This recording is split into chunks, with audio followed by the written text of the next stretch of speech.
আসসালামু আলাইকুম ওয়া রাহমাতুল্লাহ। সম্মানিত বন্ধুগণ, বাদার রাহুল এবং আলী হাসান ওসামা এই দুইজন আলেমের মধ্যে যে ডিবেট, যে তর্ক বিতর্ক হয়ে গেল, এটা নিয়ে আজও আমাদের আলেম সমাজের মধ্যে কাদা সুরাসুরি হচ্ছে। আজকেও কথাবার্তা হচ্ছে, কে ঠিক কে ব্যাঠিক।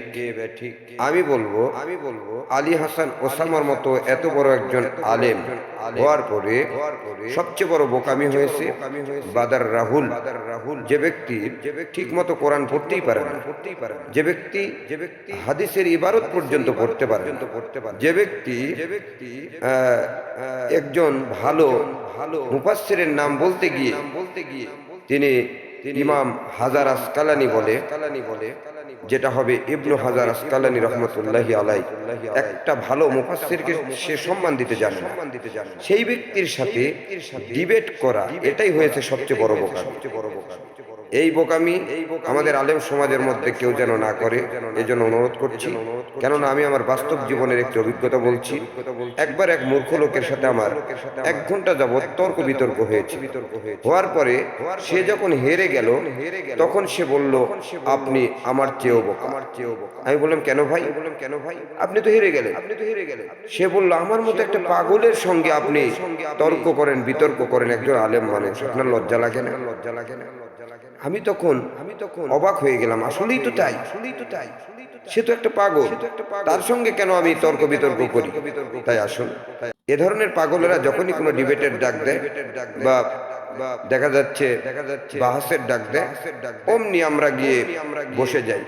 এটা ঠিক নয়। প্রফেসর গোলাম আজম মরহুম ওনাকে একবার লোকেরা প্রশ্ন করেছিল, হুজুর, জামাত ইসলামের বিরুদ্ধে এত লোক এত কথা বলে, আপনারা কোনো জবাব দেন না, কোনো বাহাসে বসেন না, কারণ কি? প্রফেসর বলেছিলেন, সম্মানিত বন্ধুগণ শুনুন, কোন মাটির প্রদীপ যদি সূর্যের আলোর কাছে চ্যালেঞ্জ দেয় যে আসো আমরা বাহাস করি, আসো তোমাকে চ্যালেঞ্জ করলাম কার আলো বেশি, এখন আপনারা বলেন তো, সূর্যের আলো এই চ্যালেঞ্জ গ্রহণ করা কি ঠিক হবে? মানুষেরা বলল, না, আসলে তো তা না, এটা তো সূর্যের আলোর বোকামি হবে। কেননা একটা মাটির প্রদীপ সামান্য কিছু জায়গা আলোকিত করতে পারে, আর সূর্যের আলো সারা পৃথিবীকে আলোকিত করছে। তাই একজন আলেম হলো উজ্জ্বল নক্ষত্র সমতুল্য, তার চেয়েও দামি। অথচ একজন আলেম হয়ে আপনি একজন নও মুসলিম এবং একজন হকার ধরনের যে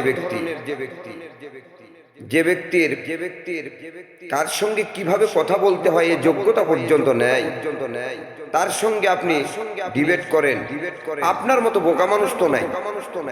আমি আলী হাসান ওসামা ভাইকে বলবো, আপনি এখনই থেমে যান এবং এই ব্যাপারে বিতর্ক বাদ দিয়ে দেন।